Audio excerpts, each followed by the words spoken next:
नमस्कार साथियों, AR academy और विनर स्विंग के इस संयुक्त डिजिटल प्लेटफॉर्म पर आप सबका स्वागत है। मैं महिपाल चारण, एडमिनिस्ट्रेटिव एथिक्स यानी प्रशासकीय नीति शास्त्र की इस दूसरी क्लास में आप सबका स्वागत करता हूँ। हमने पिछली जो क्लास थी उसमें देखा था कि जो हमारा सिलेबस है RAS मुख्य परीक्षा 2024 हम देने जा रहे हैं। उस RAS मुख्य परीक्षा 2024 के सिलेबस में सेकंड जो पेपर है उसका जो प्रथम पार्ट है वो है प्रशासकीय नीति शास्त्र। उस प्रशासकीय नीति शास्त्र का पिछली बार हमने सिलेबस देखा था। पाठ्यक्रम में कौन कौन सी विषय वस्तु है, कौन कौन से ऐसे टॉपिक्स हैं जिनको हमें पढ़ना है। आज इस टॉपिक्स को शुरू करने से पहले हम ये देख लेते हैं कि इन टॉपिक्स के क्वेश्चन पहले कैसे आए हैं और उनको हमें किस तरीके से डील करना है। हिंदी के अंदर एक सूक्ति कही जाती है कि पूर्व चलने के बटोही बाट की पहचान कर ले, कि आप जिस रास्ते पर चलने वाले हैं उस रास्ते की सबसे पहले आप ये देख लें कि वो रास्ता किस तरीके से चलता है, वो रास्ता किस तरफ जाएगा, हमारी मंजिल तक पहुंच पाएगा या नहीं पहुंच पाएगा। और उसको अगर RPSC के संदर्भ में, RAS मुख्य परीक्षा के संदर्भ में देखना है तो हमें सबसे पहले सिलेबस और उसके जो क्वेश्चन पेपर्स हैं उनको ढंग से देखना पड़ेगा। आज मैंने क्वेश्चन पेपर को ढंग से देखने के लिए आपके सामने ये क्लास शुरू करी है। हमने इसमें RAS 2016, 2018, 2021 और 2023 4 पेपर्स को इसमें लिया है। उसका विश्लेषण करते हैं कि किस टॉपिक से किस तरीके के क्वेश्चन आते हैं। क्या 2016 में जिस तरीके के क्वेश्चन आते थे वो 2023 में भी आए हैं या नहीं आए।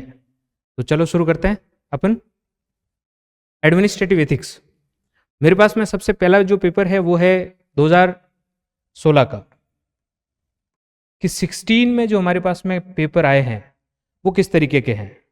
और 16 के जो पेपर को देखें तो एक इसमें मेरे को जो सबसे ठीक बात लगी वो ये थी कि इस क्वेश्चन पेपर में सारे के सारे क्वेश्चन वैसे हैं जो 2007-8 में जिस तरीके के ऑब्जेक्टिव पेपर होते थे कि जेरना क्या होता है, नेत्रा क्या होता है, इस तरीके के प्रश्न पूछे जाते थे। ट्रेंड बदला, चीज़ें बदली, और चीज़ें बदलने के साथ ही क्या हुआ कि कुछ क्वेश्चन के डायरेक्ट जो क्वेश्चन पूछे जाते थे उनका जो पैटर्न था वो समाप्त हुआ। अब वो ट्रेंड 2016-15 में आया, उसमें कुछ और हमने एनालिसिस डाला, लेकिन उसके बावजूद कुछ सब्जेक्ट्स के अंदर डायरेक्ट क्वेश्चन पूछे गए। उसकी कुछ वजह भी है।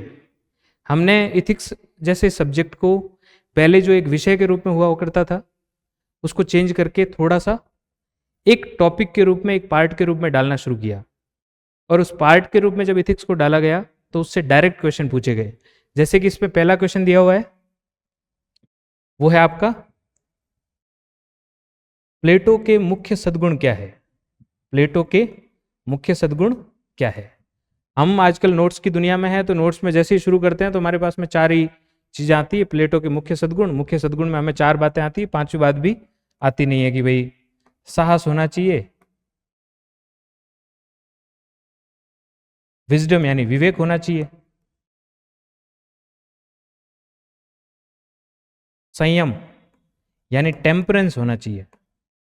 और अगर ये तीनों चीजें हैं और एक दूसरे के बिना हस्तक्षेप के चल रही है तो वो अपने आप में क्या है, न्याय है। न्याय का मतलब है कि वो सर्वोच्च सद्गुण है। बिल्कुल सीधा प्रश्न, 4 सद्गुण दिए हुए हैं और चारों के आपको नाम लिखने हैं। दूसरा इसमें क्वेश्चन है वो है JS मिल यानी उपयोगितावाद। और उपयोगितावाद में क्या पूछा गया है कि यूटिलिटेरियनिज्म अकॉर्डिंग टू JS मिल, मिल के अनुसार उपयोगितावाद क्या है। हम जब सुखवाद को पढ़ते हैं तो सुखवाद में एक बड़ा नाम पढ़ते हैं हम जेरेमी बेंथम का, और जब बेंथम को पढ़ते हैं तो बेंथम से शुरू होता है उपयोगितावाद, कि अधिकतम लोगों का अधिकतम सुख। हालांकि बेंथम मात्रात्मक सुखों की बात करते हैं। उसके बाद जो टॉपिक आता है वो आता है उपयोगितावाद में JS मिल का सुख, जो कि गुणात्मक सुख की बात करता है। उस गुणात्मक सुख को क्या करना है, आपको एक परिभाषा के रूप में बताना है। ये बिल्कुल डायरेक्ट अप्रोच है। ये प्रश्न पत्र की वो अप्रोच थी जिसमें आप कभी भी नोट्स पढ़ते तो पास हो जाते। उस दौरान सिलेक्शंस भी हुए, उस दौरान चीज़ें भी हुई, लोगों ने उस टाइम पढ़ाई भी बहुत करी, लेकिन उनमें अच्छी बात ये थी कि उस टाइम तक नोट्स थे नहीं, इसलिए नोट्स से क्वेश्चन आते थे। जो नोट्स बाद में बने, हुआ ये कि ट्रेंड चेंज हुआ। कैसे चेंज हुआ उसको देखेंगे अपन। फिर आपका जो नेक्स्ट है वो है प्रकृतिवादी तर्क दोष, कि प्रकृतिवादी तर्क दोष है क्या? प्रकृतिवादी तर्क दोष, जी ई मूर। जी ई मूर ने एक बुक लिखी, प्रिंसिपिया इथिका, और प्रिंसिपिया इथिका में उन्होंने लिखा कि जिस तरीके से हमारी सेमेंटिक वर्ड्स होते हैं, जिस तरीके शब्द होते हैं, उन शब्दों का शाब्दिक अर्थ अलग होता है और उसका व्यवहारिक अर्थ अलग होता है। हम कुछ चीज़ों को बहुत जनरलाइज करते हैं। एक व्यक्ति एसडीएम बना, वह अपने जीवन में बहुत खुश है, बहुत परिवार को बहुत ढंग से रखता है, प्रतिष्ठा बहुत है समाज में। क्योंकि वो एक व्यक्ति एसडीएम बन गया तो उसके पीछे हर व्यक्ति को जो तैयारी कर रहा है उसको एसडीएम बनना चाहिए। ये क्या है? जनरलाइजेशन है। हो सकता है कि समय काल परिस्थितियां सबकी समान नहीं हो। तो मूर कहते हैं कि जनरलाइजेशन है वो क्या करता है? प्रकृतिवादी दोष बनाता है, और प्रकृतिवादी दोष है वो अपने आप में क्या है? गलत है। अगर प्रकृतिवादी दोष से रहित होकर हम अगर अपने कर्तव्य करते जाएंगे या हम अगर काम करते रहेंगे तो क्या होगा? सद्गुणों की व्यवस्थाएं बनेगी, तो शुभ कार्य होगा, तो कर्म कैसे होंगे? उचित होंगे। तो प्रकृतिवादी तर्क दोष को आपको 2 मार्क्स में समझाना था। डायरेक्ट क्वेश्चन पूछा हुआ है। कर्तव्य की जब हम अवधारणा को पढ़ते हैं तो उसमें जी मूर को पढ़ते हैं, प्रिंसिपिया एथिका को पढ़ते हैं, और प्रकृतिवादी तर्क दोष यानी कि नेचुरलिस्टिक फैलेसी को पढ़ते हैं। अगला प्रश्न है बिल्कुल डायरेक्ट, वैसे का वैसे, वो है define the swadharma according to Gita. Gita के अनुसार स्वधर्म क्या है? गीता के अनुसार स्वधर्म वही है जो प्लेटो के अनुसार न्याय है ना? गीता के अनुसार स्वधर्म वही है जो प्लेटो के अनुसार न्याय है। गीता के अनुसार स्वधर्म वही है जो कि मोंटेस्क्यू के अनुसार सेपरेशन ऑफ पावर है, शक्ति का पृथक्करण है, कि बिना किसी हस्तक्षेप के प्रत्येक व्यक्ति अपने अपने अनुसार कार्य करे। एक दूसरी बात कि प्रत्येक व्यक्ति के अंदर कुछ ऐसे इनेट क्वालिटीज होती है, इनेट गुण होते हैं, ट्रेट्स होते हैं, वो क्या करे? बिना हस्तक्षेप अपने अपने कार्य करते रहे, तब भी वो क्या है? स्वधर्म है। स्वधर्म यानी खुद की ड्यूटी का लगातार पालन करते रहना। ये भी डायरेक्ट क्वेश्चन था।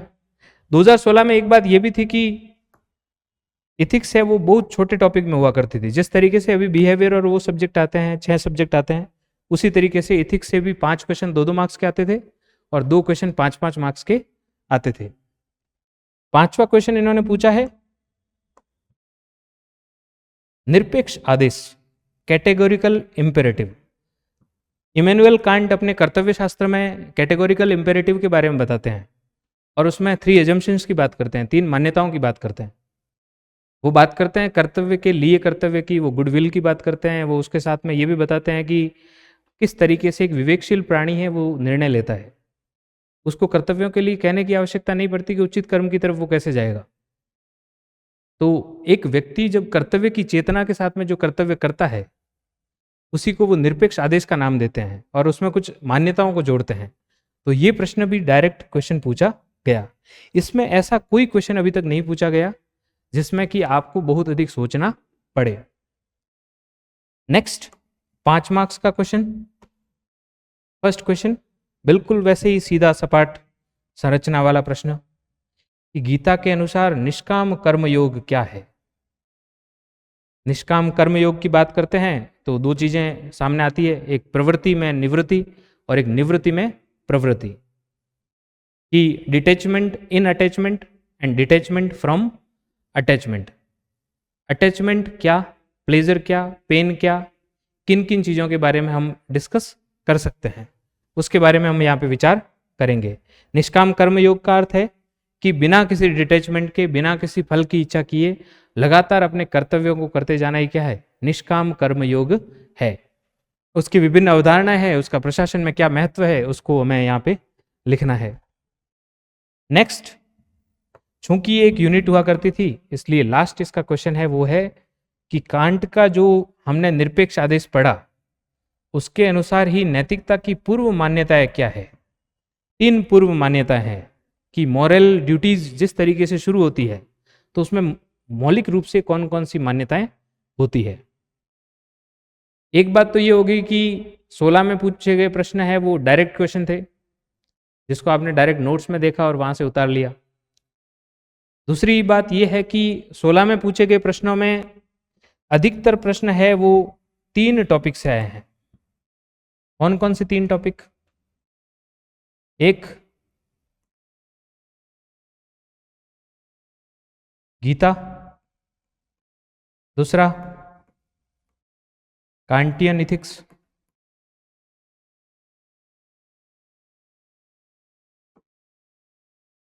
और तीसरा अपने जो कर्तव्य है, ड्यूटी जो टॉपिक है उससे। आगे का पेपर हम देखते हैं जो पेपर किसका है, आरएएस 2018 का। अब 16 से 18 में ट्रेंड में क्या चेंज आया? सबसे पहला जो चेंज आया वो ये कि 18 में आते आते हमने क्या किया, पेपर का जो नेचर था उसको चेंज कर दिया। नेचर में क्या चेंज करा कि 16 तक सिर्फ 5 2-2 मार्क्स के क्वेश्चन आ रहे थे और 2 5-5 मार्क्स के क्वेश्चन आ रहे थे।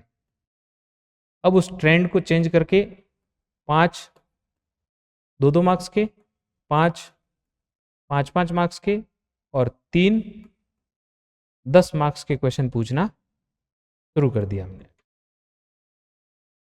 ये परिवर्तन आया, यानी 25 और 10 35 और 30 65 अंक में हमने प्रश्न पत्र को बनाना शुरू कर दिया। एक चेंज ये भी किया कि पहले जो इथिक्स पेपर 2 में आया करती, पेपर 3 में आया करती थी 16 में, जो अपने पॉलिटी के साथ में आया करती थी, अब उसको चेंज करके पेपर 2 का जो मुख्य यूनिट है वो बना लिया गया। पेपर 2 में जो मैथ्स थी उसको हटा दिया हमने।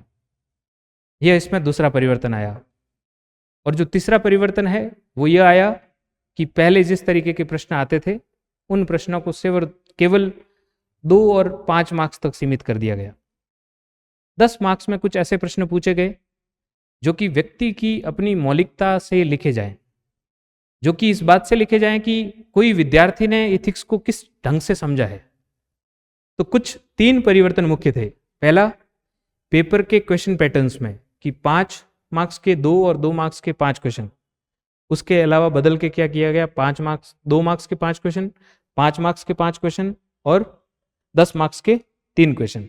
इस तरीके से 65 मार्क्स में इथिक्स पूछी गई।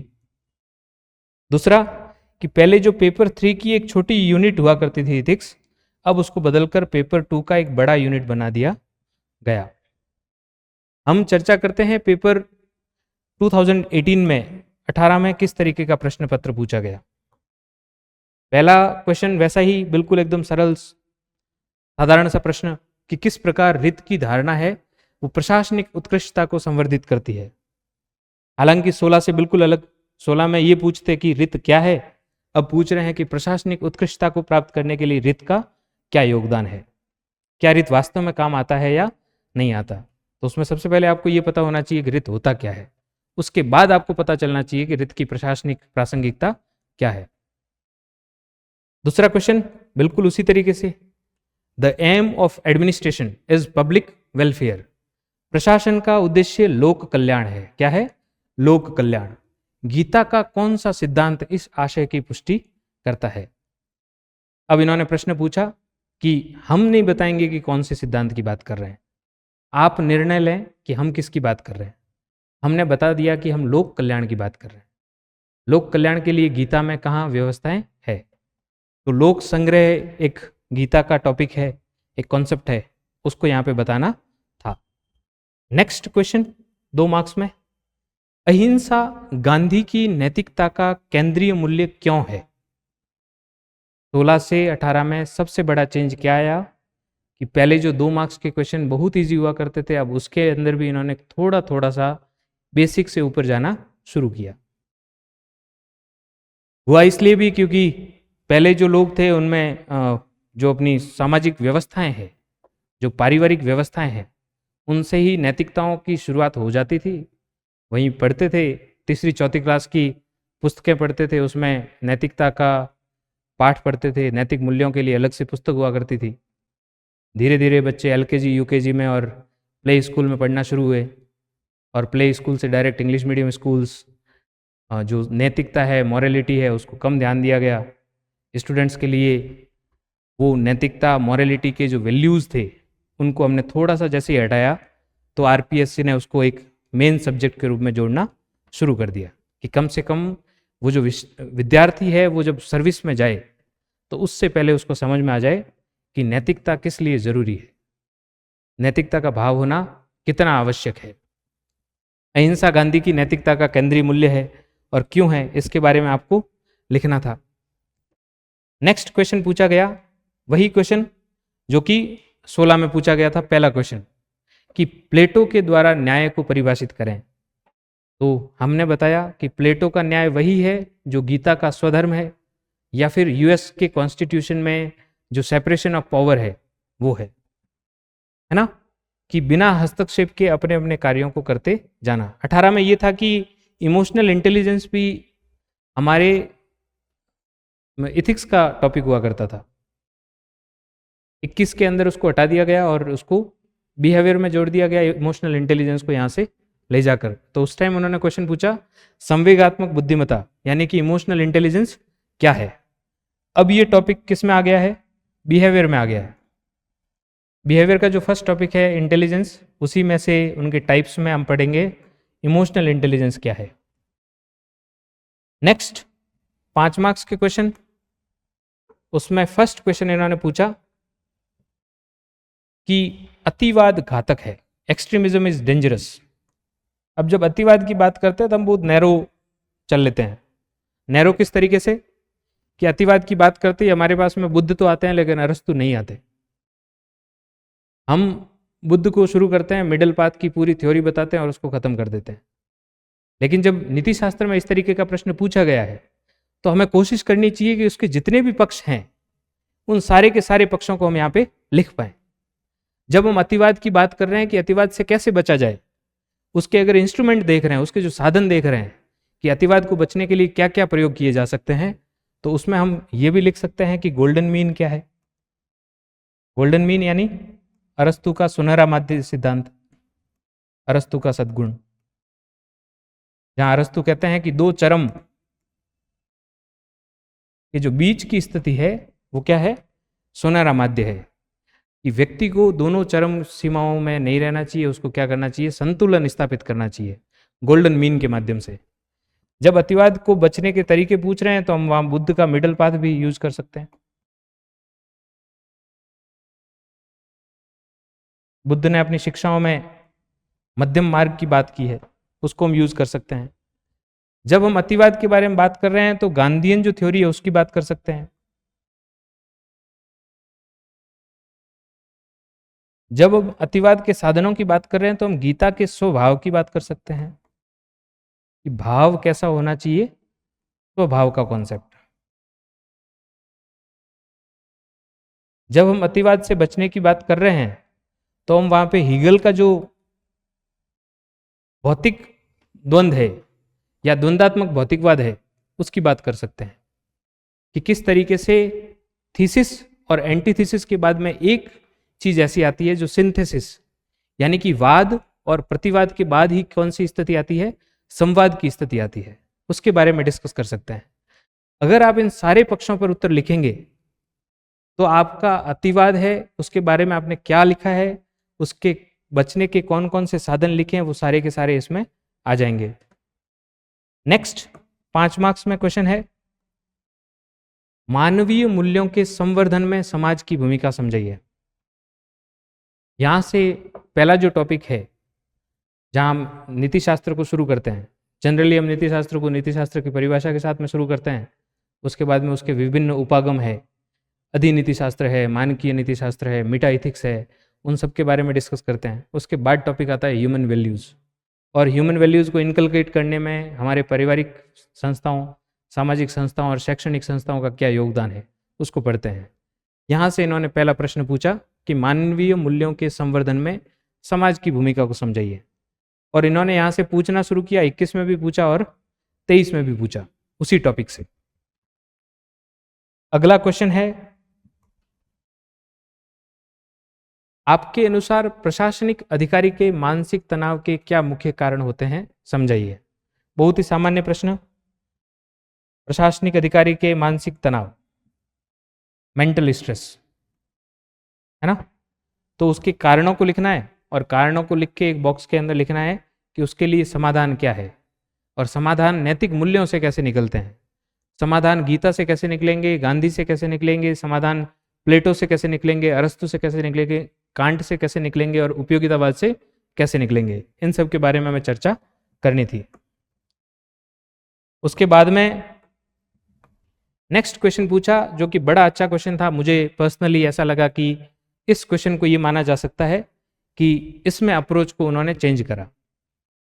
हो सकता है लिखने की अप्रोच में बहुत अधिक अंतर नहीं आया हो, लेकिन प्रश्न को समझने की अप्रोच में बहुत फर्क आया। और प्रश्न क्या पूछा, एक बड़ी सी स्टेटमेंट पूछी गई और ये देखा गया कि क्या स्टूडेंट समझ पा रहा है या नहीं समझ पा रहा, कि श्रम एक पूंजी है, लेबर इज अ कैपिटल, और जीवधारी पूंजी अक्षय है, और लिविंग कैपिटल है वो क्या है, इनएग्जॉस्टिबल, कि लेबर और ह्यूमन उन दोनों के बीच में रिलेशन क्या है। ठीक है, अगर ह्यूमन लेबर की बात करेंगे तो वो क्या है, अक्षय है।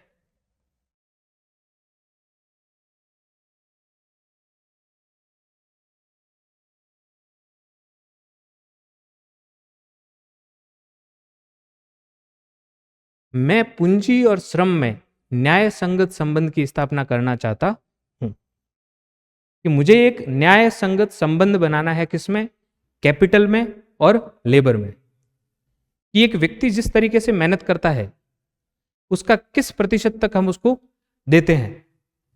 मैं एक का अन्य के ऊपर प्रभुत्व नहीं चाहता हूं। गांधी ने इसके अंदर अपने विज्ञानवाद,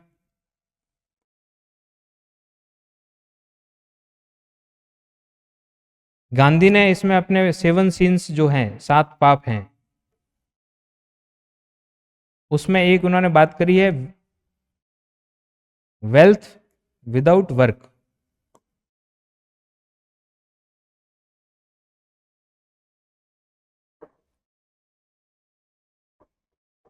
उसकी भी बात करी है। इसी के अंदर गांधी ने अपने समाजवाद की बात करी है। अपने समाजवाद मतलब कि हमारा समाजवाद किस तरीके से साम्यवाद से किस तरीके से भिन्न है। हमारा समाजवाद है वो मार्क्स के समाजवाद से किस तरीके से भिन्न है। हमारा जो नेहरूवियन समाजवाद है या गांधीयन जो समाजवाद है, गांधीयन सोशलिज्म है, वो किस तरीके के समाजवाद की मांग करता है। क्या वो इस बात की मांग करता है कि जिसके पास में जितना धन हो बस वो प्राप्त कर ले? क्या वो स्टेट की अराजकता की बात करता है? या वो ये कहता है कि प्रोडक्शन के अंदर क्या हो,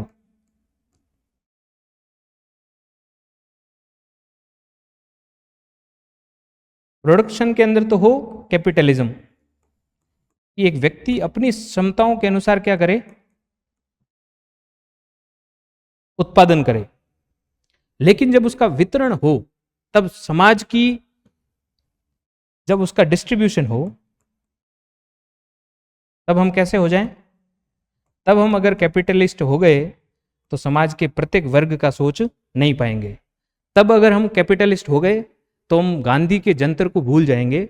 इसलिए गांधी कहते हैं कि प्रोडक्शन के अंदर तो समाज को कैसा होना चाहिए, पूंजीवादी, लेकिन जब वितरण कर रहा है तो समाजवादी हो जाना चाहिए। समाजवादी का अर्थ कि प्रत्येक व्यक्ति को अपनी क्षमताओं के अनुसार तो उत्पादन करना चाहिए, लेकिन आवश्यकताओं के अनुसार क्या करना चाहिए, वितरण करना चाहिए। तो ये बड़ा अच्छा क्वेश्चन था, इसको काफी लोगों ने डील करा होगा। वो भी समाज के अंदर गांधी का जो नीति शास्त्र है उसको ढंग से प्रयोग कर रहे होंगे। 10वां प्रश्न पूछा है इन्होंने कि राजनीतिक तटस्थता, पॉलिटिकल न्यूट्रलिटी सुशासन सुनिश्चित करती है। व्याख्या कीजिए कि पॉलिटिकल न्यूट्रलिटी होती क्या है, उसके बाद उसके गवर्नेंस में क्या इंप्लीकेशंस है। अगर आपको गवर्नेंस की स्थितियां सुधारनी है तो उसके इंप्लीकेशंस क्या होंगे, किस तरीके से पॉलिटिकल न्यूट्रलिटी यूज कर सकते हैं, क्या ऐसा होता है कि एक व्यक्ति प्रशासन में आने के बाद में फिर अपने पॉलिटिकल जो आका है उन सब का साथ देना शुरू कर देता है, या फिर उसके जो प्रमोशंस हैं, उसके जो ट्रांसफर्स हैं, उसको जो बेनिफिट्स मिलते हैं वो अपनी पॉलिटिकल जो सहभागिता है उससे मिलते हैं? इसमें हम देखेंगे कि जो क्रोनी कैपिटलिज्म है उसको हम किस तरीके से खत्म कर सकते हैं।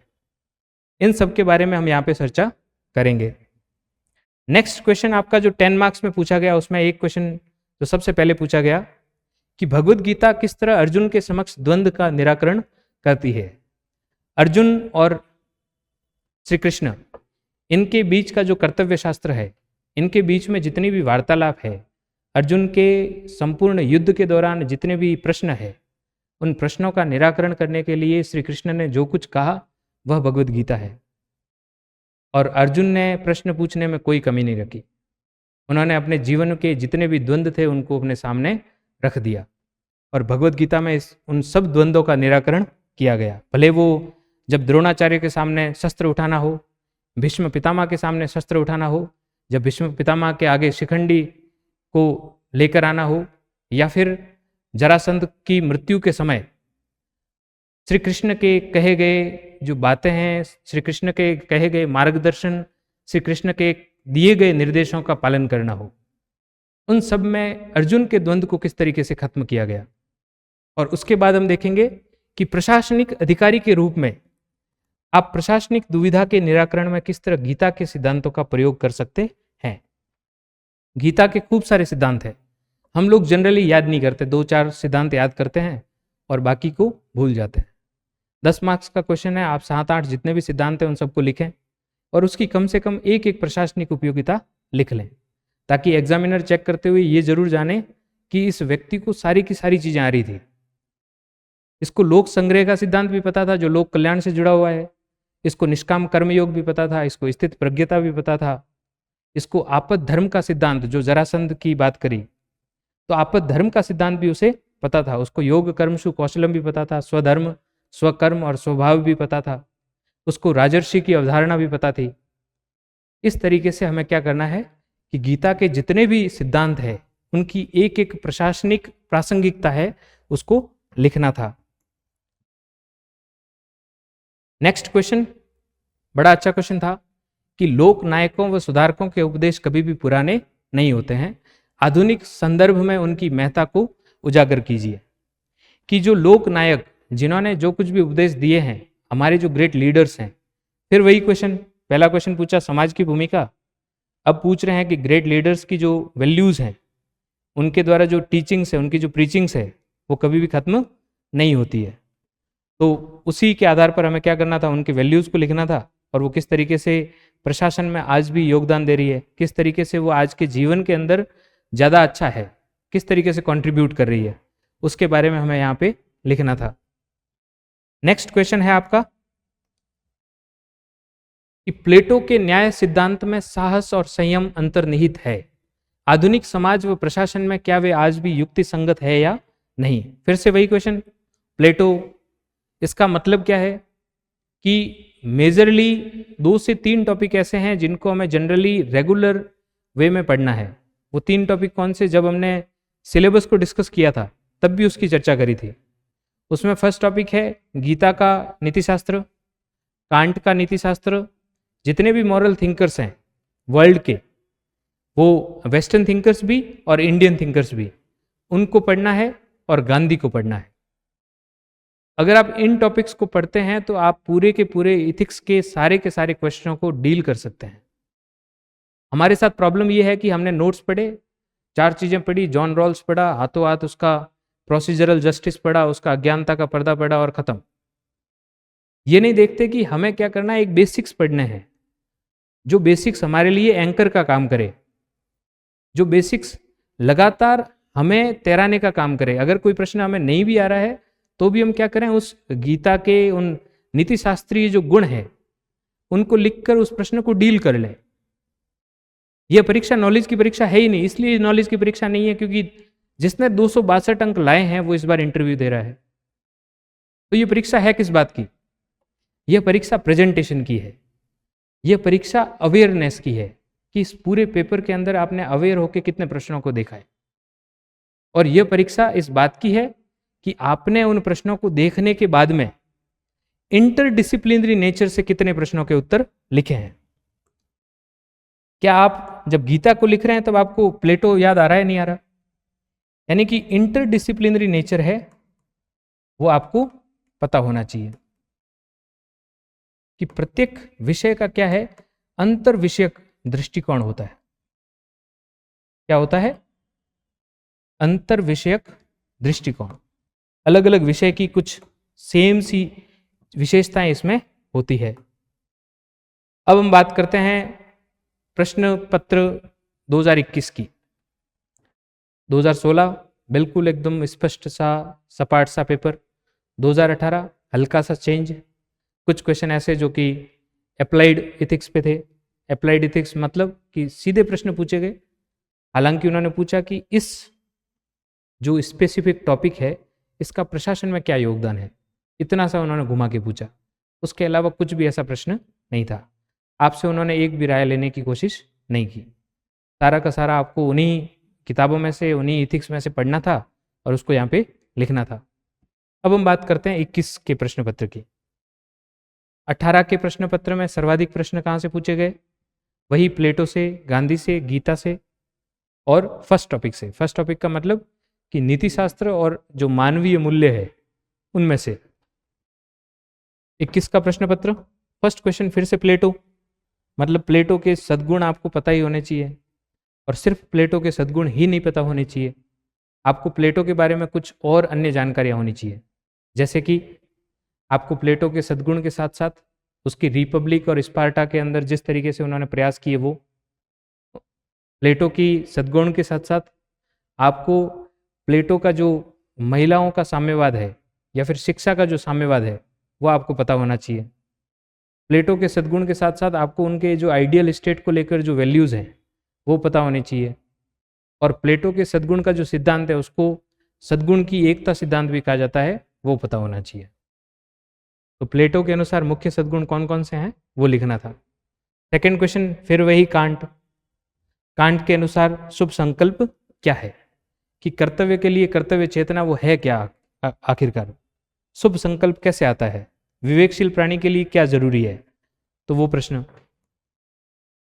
फिर तीसरा प्रश्न इस बार उन्होंने पूछा भारतीय ज्ञान मीमांसा से, भारतीय जो हमारी नीति शास्त्र है उससे पूछा कि पुरुषार्थ शब्द का अर्थ बताइए। पुरुषार्थ क्या होता है? हमने जब इतिहास पढ़ा तो इतिहास के अंदर कुछ चंद व्याकरण, निरुक्त और वो सब पढ़े। हमने उसके अंदर आश्रम व्यवस्था पढ़ी। उस आश्रम व्यवस्था को ही जब पढ़ते हैं तो हम आश्रम व्यवस्था के साथ में एक और टॉपिक को कोरिलेट करते हैं, वो पुरुषार्थ है। पुरुषार्थ कौन सा? तो अर्थ, काम, मोक्ष, धर्म, या फिर धर्म, अर्थ, काम और मोक्ष। तो पुरुषार्थ शब्द का अर्थ पूछा। फिर उन्होंने जैनिज्म से एक प्रश्न पूछा कि अहिंसा परमो धर्म क्या है। अब ट्रेंड में बदलाव देखें आप, कि अब उन्होंने कहा कि वेस्टर्न थिंकर के साथ साथ आपको इंडियन थिंकर्स को भी थोड़ा सा ध्यान से पढ़ना है। अभी तक हमने आपको वेस्टर्न थिंकर पढ़ा लिए क्योंकि हमारी खुद की जो आइडियोलॉजी थी वो कहीं ना कहीं बहुत ज़्यादा इम्प्रेस्ड थी वेस्टर्न से। हमारे अंदर वेस्टर्नाइजेशन का एक टाइम पीरियड चला। इस पीरियड के दौरान सब कुछ चीज़ें हमने पश्चिमीकरण, वेस्टर्नाइजेशन, मॉडर्नाइजेशन की तरफ जाना शुरू किया। अब फिर से चीज़ों का भारतीयकरण होना शुरू हुआ। Made in India, make in India initiative शुरू हुए। अब भारतीय चीज़ों का फिर से जो यशस्वी प्रधानमंत्री नरेंद्र मोदी जी ने जिस तरीके से एक बात कही कि वोकल फॉर लोकल, हमें क्या होना है? लोकल के लिए वोकल होना है, बोलना है। तो अब इन्होंने प्रश्न पूछना शुरू किया बुद्ध से, जैन से, भारतीय नीति शास्त्र से, और एक से एक 3 प्रश्न पूछे इन्होंने। कि यहाँ से अहिंसा परमो धर्म पूछा और जस्ट नीचे बौद्ध मत में उपाय कौशल का अभिप्राय क्या है, ये प्रश्न पूछ लिया। 3 प्रश्न एक साथ। फिर छठा क्वेश्चन, मानवीय मूल्यों के विभेदक लक्षणों का उल्लेख कीजिए, कि किस तरीके से ह्यूमन वैल्यूज के कुछ फीचर्स होते हैं जो काम आते हैं। ह्यूमन वैल्यूज में ऐसी कौन कौन सी बातें होती है जो उसको अदर वैल्यूज से क्या करती है? अलग करती है। उसके बारे में आपको 6-7 पॉइंट्स लिखने थे। बहुत ही इजी क्वेश्चन था। नेक्स्ट क्वेश्चन, समसामयिक समाज ऋण की वैदिक अवधारणा से किस प्रकार लाभान्वित हो सकता है? पहले तक जो प्रश्न सिर्फ थिंकर्स से आते थे, अब वैदिक समाज ऋण, रित, सद्गुण, शुभ और उसके साथ साथ भारतीय दार्शनिक। तो समसामयिक समाज ऋण की वैदिक अवधारणा से किस प्रकार लाभान्वित हो सकता है, यह प्रश्न पूछा गया। फिर नेक्स्ट प्रश्न पूछा गया, दिव्य जीवन से अरविंद का क्या आशय है? ये 2023 का प्रश्न पत्र है। लाइफ डिवाइन थ्योरी जो है अरविंदो की, वो किस तरीके की है? तो 23 का पूरा पैटर्न है वो चेंज है। इसलिए चेंज है क्योंकि अब हमने भारतीयता की तरफ जाना शुरू कर दिया, हमने अरविंदो और उन सबको पढ़ना शुरू कर दिया। दिव्य जीवन से अरविंदो का क्या आशय है? नेक्स्ट क्वेश्चन, गांधी के अनुसार स्वराज का आदर्श क्या है? टैगोर के अनुसार मानव का आधिक्य क्या है? मतलब लगातार 2 मार्क्स के 2 प्रश्नों को छोड़कर तीसरा, चौथा, पांचवा, छठा क्वेश्चन वैदिक समाज से, 7वां क्वेश्चन अरविंदो से, 8वां क्वेश्चन महात्मा गांधी से और 9वां क्वेश्चन टैगोर से, 10वां क्वेश्चन टैगोर से। इसका मतलब यह है कि अब हमने थोड़ा सा बदलाव लाया है। अब हम चाह रहे हैं कि प्रत्येक व्यक्ति को कम से कम भारतीय दार्शनिकों के बारे में जरूर पता हो।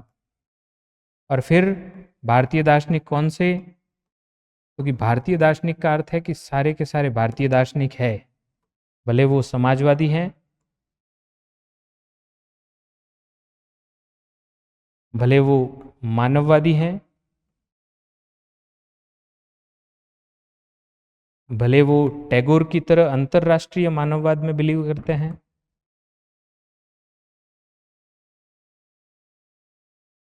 भले वो हमारा वैदिक नीतिशास्त्र है जो वैदिक दर्शन से निकला है वो है, भले ही वो राम मनोहर लोहिया या जो बाद के जितने भी दार्शनिक हैं उन सबको देखना हो। लेकिन हम प्रश्न कहां से पूछेंगे कि क्या किसी व्यक्ति को भारतीय दर्शन के बारे में पता है या नहीं पता? स्वामी विवेकानंद के बारे में तो पता नहीं है, कांट के बारे में सब कुछ पता है, जबकि विवेकानंद ने भी उठो जागो और तब तक मत रुको जब तक कि आप लक्ष्य की प्राप्ति नहीं कर लेते की बात कही कि लगातार कार्य करते रहो। उनका दर्शन तो अपने आप में भारतीय जो युवा है उनके भविष्य का दर्शन है, लेकिन उस भविष्य के दर्शन को हमने कभी किताबों से पढ़ा ही नहीं। 4 लाइनों में पढ़ लिया कि पहली लाइन विवेकानंद जी का जन्म कहाँ हुआ, बचपन का नाम नरेंद्र नाथ, तीसरी लाइन में एक वेल्लूर मठ का नाम याद है, चौथी लाइन में शिकागो का धर्म सम्मेलन याद है और 5वीं लाइन में उसका अंत कर दिया, बस खत्म। इतना नहीं करना है, हमें इन सारे के सारे पक्षों को पढ़ना पड़ेगा। अगर हम 2024 का आर्यस मेंस दे रहे हैं, इसका मतलब आपको भारतीय जो चिंतक हैं, भारतीय जो दार्शनिक है, उनका प्रशासन में क्या योगदान है उसको बहुत ही डिटेल में पढ़ना पड़ेगा, बहुत अच्छे से पढ़ना पड़ेगा।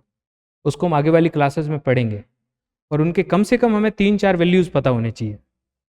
अगर कुछ भी पता नहीं है तो पहले जब हम 11th-12th में पढ़ते थे, जब बचपन में पढ़ते थे, तो प्रत्येक इंग्लिश और हिंदी की जो बुक होती थी, कोर इंग्लिश या जो कोर हिंदी की बुक हुआ करती थी, उस बुक के अंदर प्रत्येक टॉपिक के बाद में लेखक का परिचय होता था।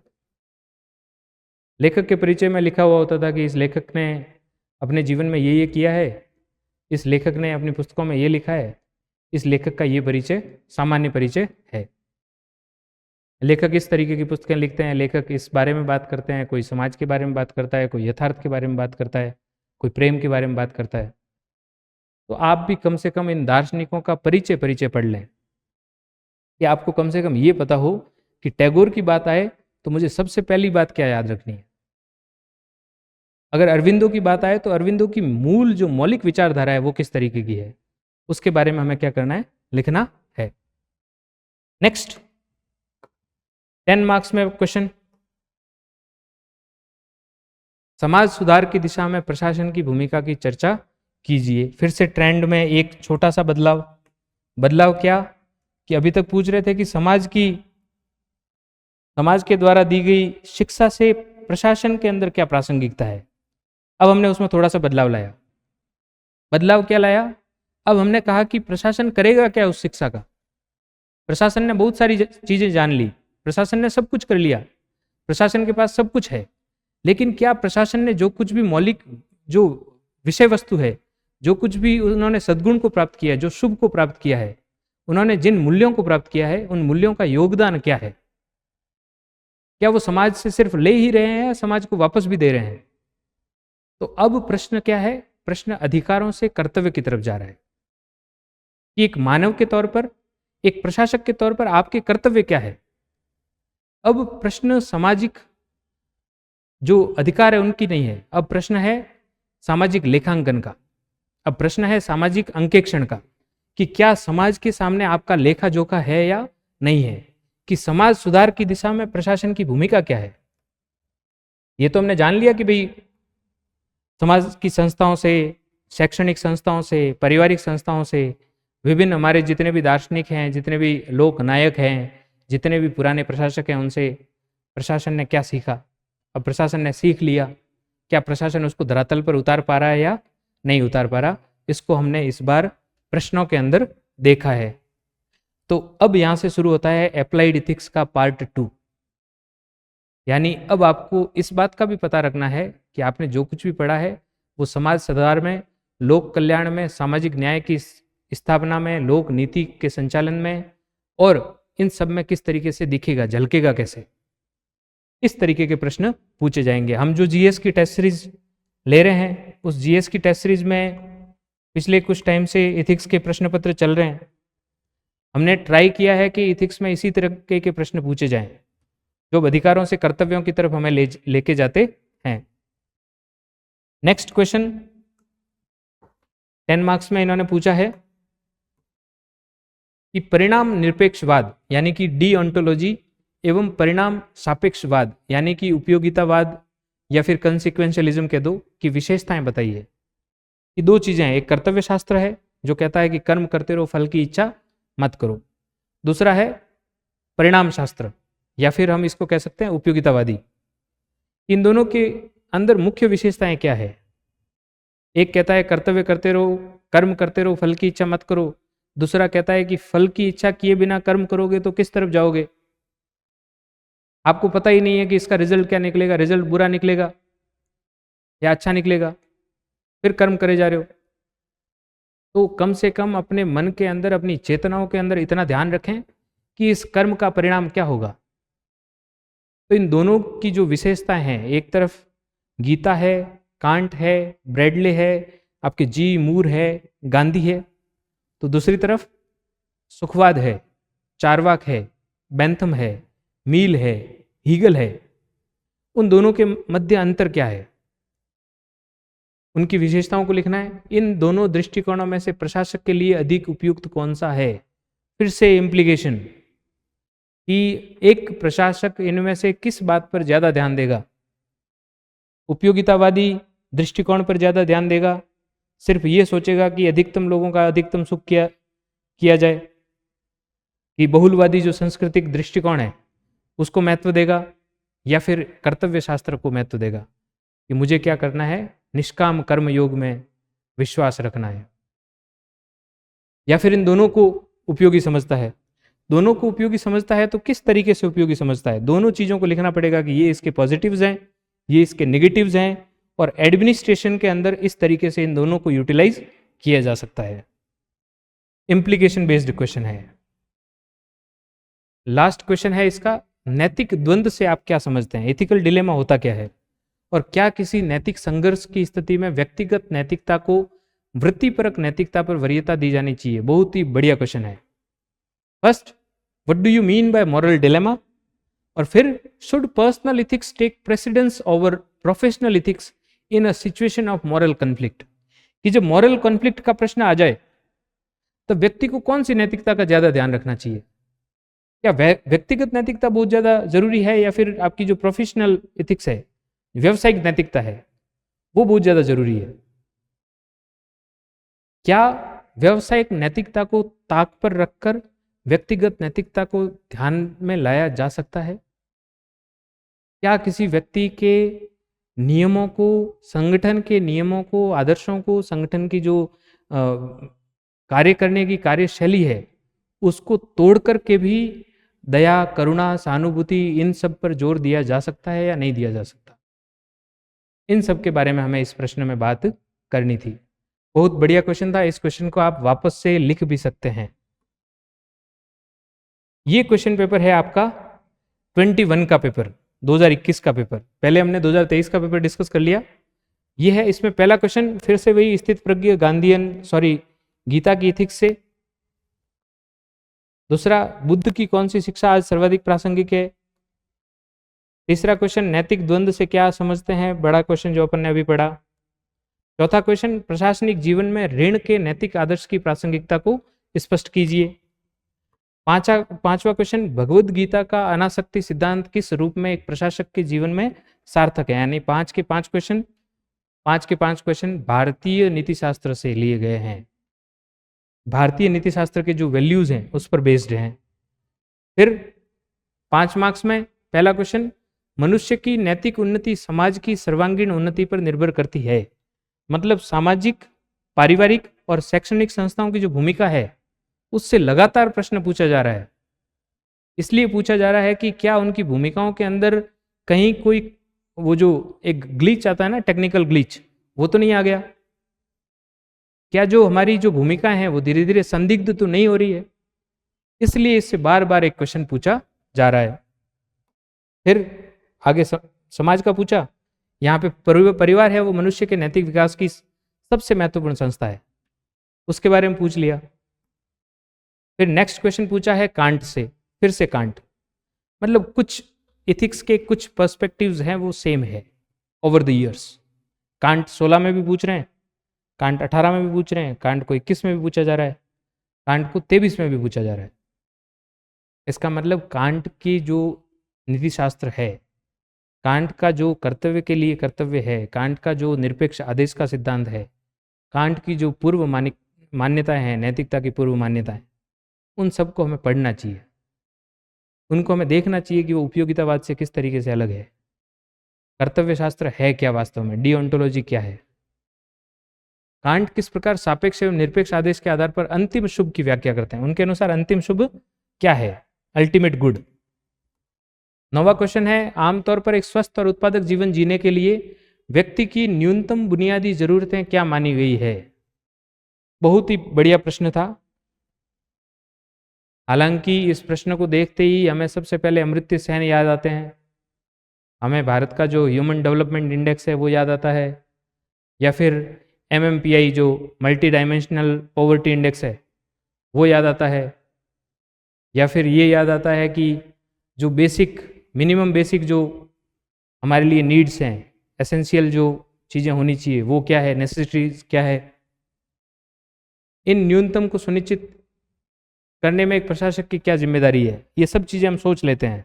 अमर्त्य सेन, MMPI, HDI, भूखमरी, गरीबी, न्यूनतम जो आवश्यकता है, उन सब के बारे में विचार करते हैं, लेकिन उसका आध्यात्मिक पक्ष कभी भी देखते नहीं है।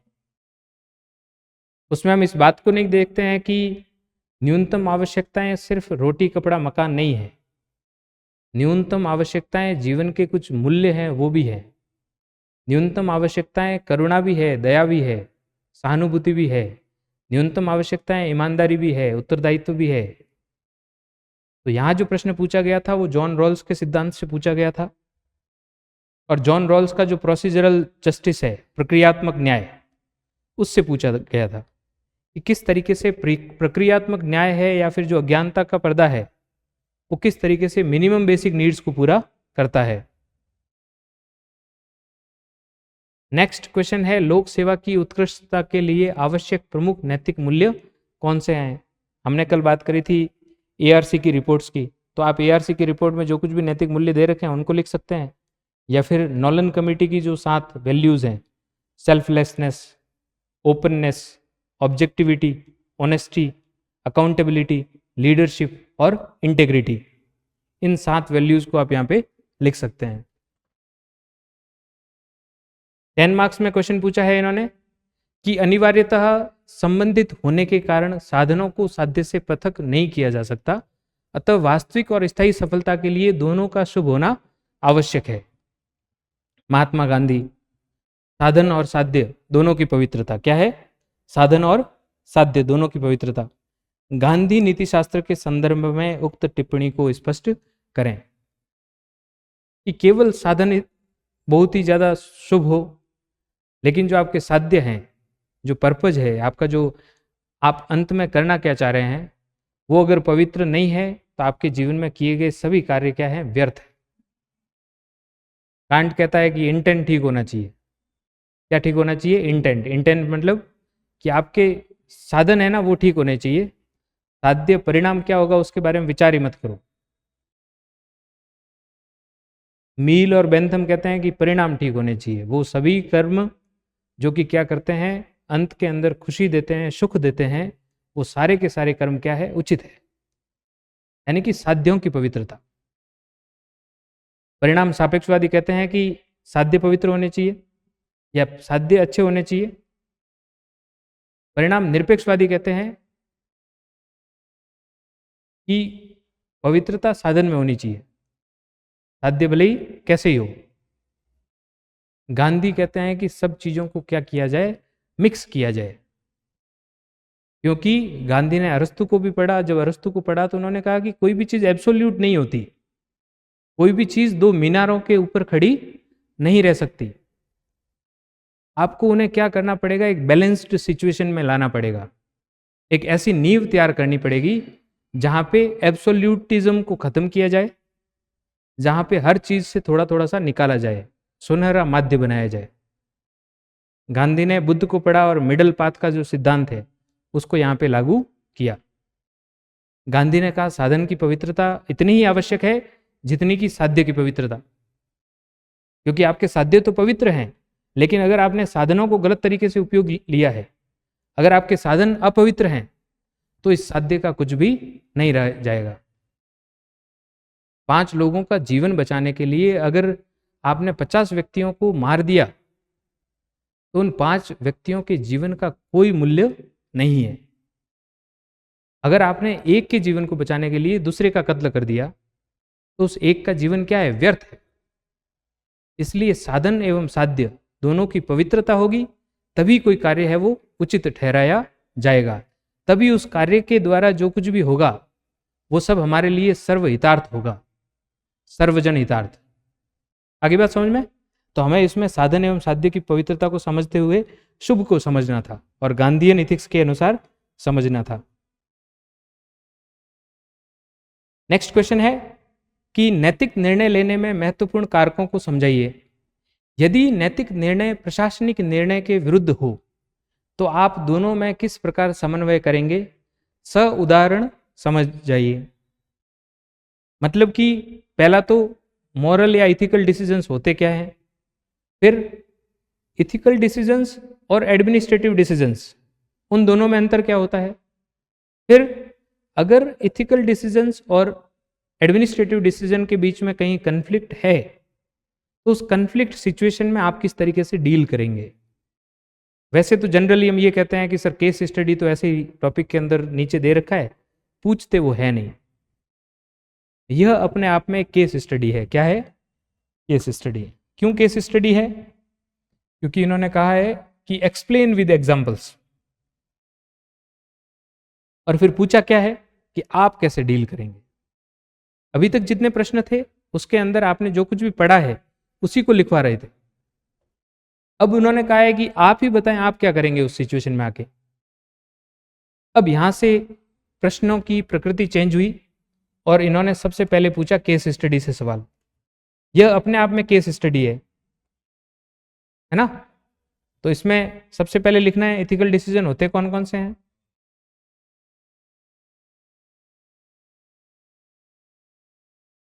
फिर इथिकल डिसीजन में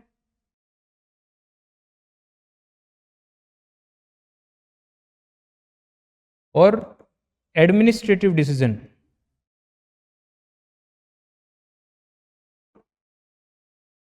इन दोनों में क्या अंतर है। और तीसरा, इन दोनों के बीच में जब कन्फ्लिक्ट सिचुएशन आए तो उसके दौरान एक प्रशासक को किस तरीके से इनको समझाना या इन दोनों के मध्य जो द्वंद्व स्थापित हो जाए तो उस द्वंद्व का निराकरण किस तरीके से होगा। और वो द्वंद्व का निराकरण होगा आपके जो 3 टॉपिक हैं, गांधी, गीता और जो भी भारतीय और पश्चिम के जो दार्शनिक है उनकी जो वैल्यूज आपने पढ़ी है, अगर उन वैल्यूज को आपने ढंग से रिटर्न किया, अगर ढंग से अप्लाई किया तो आपको इसका उत्तर मिल जाएगा। आपको उसमें ऐसे प्रशासक भी मिल जाएंगे जिन्होंने ऐसी सिचुएशन को बहुत ही ढंग से डील किया है। तो इस प्रश्न का उत्तर भी हम आगे वाली क्लासेस में लिखेंगे। नेक्स्ट क्वेश्चन है, एक दूसरे की सफलता बेहतर प्रशासन के लिए सीख देती है। जनरली होता क्या है कि संगठन के अंदर कुछ लोग हैं वो डिमोट होते हैं, कुछ लोग हैं वो प्रमोट होते हैं। उस प्रमोशन और डिमोशन की पूरी जो स्थितियां हैं, उस दौरान एक चीज जो कभी नहीं मिटती, शाश्वत रहती है, वो रहता है क्या? ईर्ष्या, द्वेष की भावना। उस द्वेष की भावना में होता क्या है कि लोग एक दूसरे के बारे में बातें करते रहते हैं, कीचड़ उछालते रहते हैं, और उससे सबसे अधिक किसी को नुकसान होता है तो वो जन कल्याण को नुकसान होता है, वो संगठन को नुकसान होता है, वो संगठन की जो कार्यशैली है, संगठन की जो कार्यकुशलता है, उसको नुकसान होता है। तो हमें इस प्रश्न में यही समझना है कि एक दूसरे की सफलता होती है वो बेहतर प्रशासन के लिए सीख देती है कि आपका प्रमोशन, आपका अगर किसी अच्छी जगह पर जाना है, वो किस तरीके से उपयोगी है प्रशासन के लिए। एक संगठन के लिए किसी एक व्यक्ति का कार्यकुशल होना क्या करता है? संगठन के लिए प्रेरणा का सिद्धांत साबित होता है।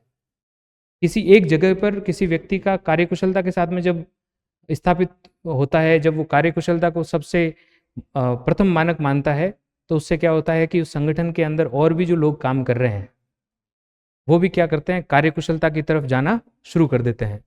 इस कथन का विश्लेषण आपको उदाहरणों के साथ में करना है। यह एक प्रश्न पूछा गया, ठीक है। तो इस तरीके से आपके जो 3 साल के जो प्रश्न पत्र हैं उससे काफी प्रश्न पूछे गए, और इन क्वेश्चन में हमें 1-2 बातें जो मौलिक रूप से समझ में आती है उन चीजों को हम यहाँ पे डिस्कस कर लेते हैं। सबसे पहली बात जो इसमें मेरे को ठीक लगी वो ये थी कि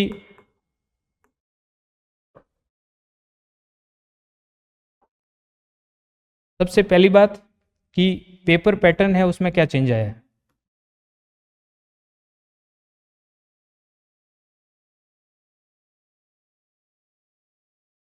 दूसरी बात,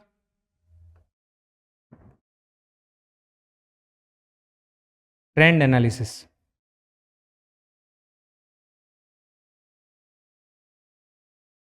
तीसरी बात कि क्वेश्चन का जो शिफ्टिंग है, क्वेश्चन का जो इंटेंट शिफ्टिंग है, कैसा शिफ्टिंग?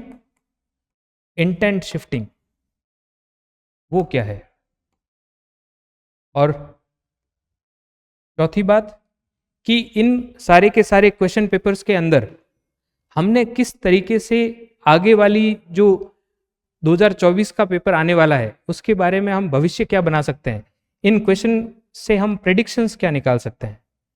वैसे तो प्रेडिक्शन निकालना अपने आप में गलत है, लेकिन हम ये कह सकते हैं कि इन प्रश्नों से जो आज का जो ये वीडियो है, आज का जो क्लास है, उससे हम ये जरूर पता लगा सकते हैं कि आगे वाला प्रश्न पत्र है वो किस तरफ शिफ्ट करेगा। क्या वो आपके अधिकारों की बात करेगा, क्या वो प्रशासक के अधिकारों की बात करेगा, या उसके कर्तव्यों की बात करेगा।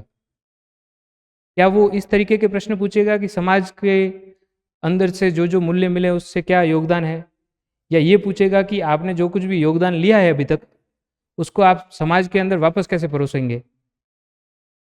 प्रश्न ये भी पूछे जा सकते हैं कि भारतीय नीति शास्त्र है वो किस तरीके से प्रशासनिक कुशलता के लिए उपयोगी है। भारतीय नीति शास्त्र के सभी पक्ष हैं वो प्रशासनिक कुशलता में किस तरीके से यूटिलाइज हो सकते हैं। इन सारों पे हमें क्या करना है? डिस्कस करना है। पेपर पैटर्न चेंज हुआ, 16 में पेपर 3 में आता था, ये चेंज होके किस में आ गया? P2 में, पेपर 2 में। पहले जो ये सिर्फ 20 मार्क्स का था, अब ये बदल के कितना हो गया? 65 मार्क्स का। ट्रेंड बदल गया।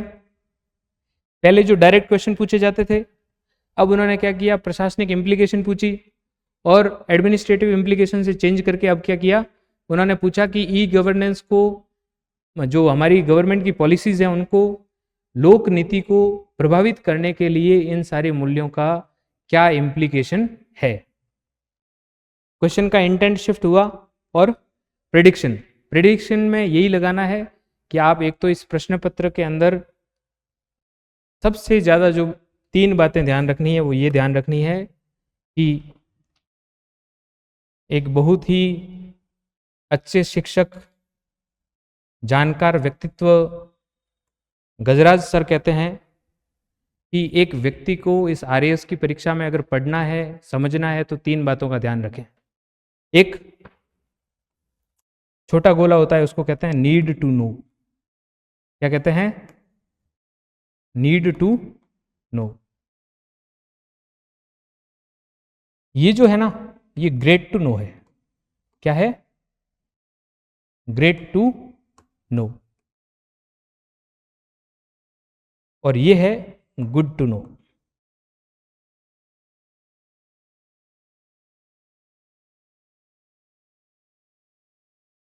प्रेडिक्शन ये है कि एक व्यक्ति को नीड टू नो पे फोकस करना चाहिए। नीड टू नो का मतलब है आपका सिलेबस, कि आपके सिलेबस के अंदर जो कुछ भी लिखा है उसको आपको क्या करना है? पढ़ना है।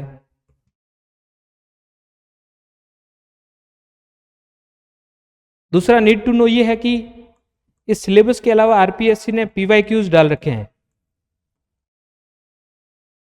उन पीवाईक्यूज का क्या करना है? आपको एनालिसिस करना है। और तीसरा नीड टू नो ये है कि आरबीएसई बोर्ड की एनसीईआरटी की कुछ पुस्तकें हैं जो हमारी समझ विकसित करने के लिए है। आरपीएससी क्या करती है? इनको अपनी मानक पुस्तकें मानती है। तो आप इस नीड टू नो पे फोकस करें, इससे कम पे तो आप फोकस कर ही नहीं सकते। ये तो अंतिम है, जो कोर है वो कार्य है। अब कोई आदमी इससे थोड़ा सा आगे जाता है, गुड टू नो की तरफ जाता है कि नहीं सर, मैं तो क्या करूंगा कि यहां से बाहर जाऊंगा और संयुक्त राज्य अमेरिका के किसी यूनिवर्सिटी के नोट्स लेकर आऊंगा और वहां से पढ़ूंगा। तो उससे क्या होगा? उससे होगा ये कि उसका सिर्फ ज्ञान बढ़ेगा, बाकी पेपर छूट जाएंगे। एक उससे भी आगे वाला एडवांस टेक्नोलॉजी वाला व्यक्ति होता है, वो कहता है कि सर 10 यूनिवर्सिटी के तो नोट्स लेके आऊंगा, उत्तराखंड यूनिवर्सिटी में 2 महीने पढ़ने जाऊंगा और उसके बाद में पढ़ूंगा कि नीति शास्त्र है क्या, ये पूर्व मीमांसा ज्ञान ये सब क्या है। उसके बाद में क्या करूंगा? यहाँ आके एथिक्स के पेपर लिखूंगा। तो ग्रेट टू नो है वो क्या करना है? इस पेपर को पास नहीं करा था। गुड टू नो क्या करता है? इस पेपर के अंदर अदर जूल में रखता है। आपको कहाँ फोकस करना है? स्कोर पे फोकस करना है, नीड टू नो पे। उसके लिए आपके पास क्या क्या चीज़ें हैं? सिलेबस है, पीवाईक्यूज है और आरबीएसई एनसीईआरटी की पुस्तकें है। तो इन चीज़ों को ढंग से पढ़ें, इनके आधार पर अपना कार्य करें, बहुत अच्छे से पढ़ाई करें और इतना कुशलता प्राप्त करें इस परीक्षा के अंदर ताकि आपके कभी भी दिक्कत ना आए। इस क्लास को आज अपन यहीं पे ख़त्म करते हैं। कल से हम नीति शास्त्र की क्लासेस को शुरू कर रहे हैं। उसमें आपके लिए क्या क्या ज़रूरी है उन सबको हम बहुत ध्यान से यहाँ पे पढ़ेंगे। पुराने क्वेश्चनों को भी क्या करेंगे? हम यहाँ पे सॉल्यूशन भी करवाएंगे और साथ ही साथ कुछ क्वेश्चन ऐसे जिनको हमें ये लगता है कि पढ़ना चाहिए, उससे कुछ निकल के आ सकता है, उन क्वेश्चन के सॉल्यूशंस भी यहाँ पे करवाए जाएंगे। आज के लिए बस इतना ही, कल फिर मिलेंगे। तब तक के लिए शुभ रात्रि, धन्यवाद।